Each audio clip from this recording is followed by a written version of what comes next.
நம்ம இன்றைக்கி பொங்கல் செய்ய போகிறோம். அரிசி வந்து ஒரு 3/4 கப்பு எடுத்து வச்சு, பாசிப்பயிறு இதில் நான் அரிசி 3/4 கப்பு, பாசிப்பயிறு ஒரு 1/4 கப்பு, அரிசி 3/4 கப்பு, பாசிப்பயிறு ஒரு 1/4 கப்பு.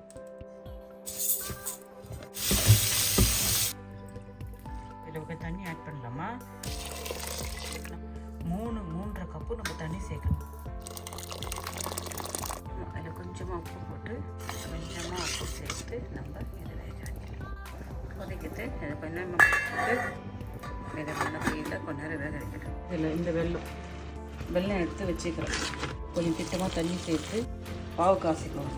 சாதம் வந்து வெந்துட்டு இருக்குது.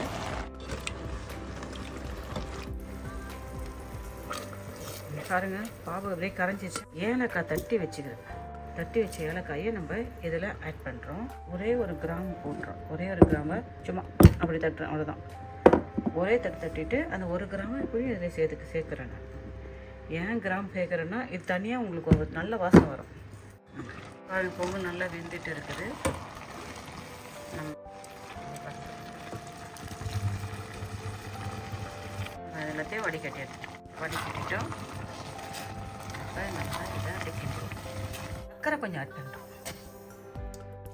1 கப்பு அரிசியும் பயிரும் சேர்த்து எடுத்துக்கிட்டோம்னா நம்ம 1.5 கப்பு ஸ்வீட் சேர்த்தா நல்லாயிருக்கும். 1.5 கப்பு சர்க்கரை சேர்த்துக்குங்க.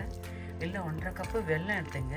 இல்லை 1 கப்பு வெல்லம், 1/2 கப்பு சர்க்கரை சேர்த்துக்கலாம். நெய் சேர்க்குறேன். நல்லா முந்திரி பயிர் சேர்க்குறேன். திராட்சை பழம் சேர்க்குறேன்.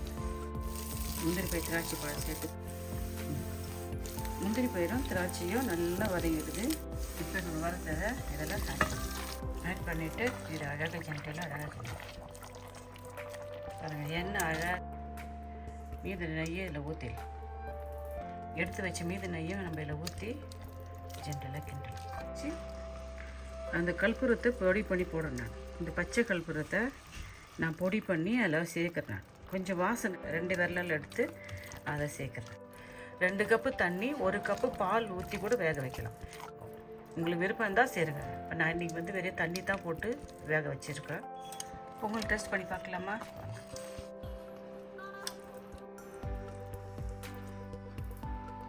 பாருங்கள், என்ன அழகான சக்கரை பொங்கலை செஞ்சுட்டேன்.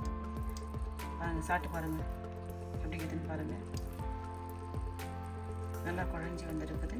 நீங்களும் ஒரு முறை வீட்டில் இனிமேல் செஞ்சு பாருங்கள். செஞ்சு பார்த்துட்டு உங்கள் கமெண்ட் சொல்லுங்கள்.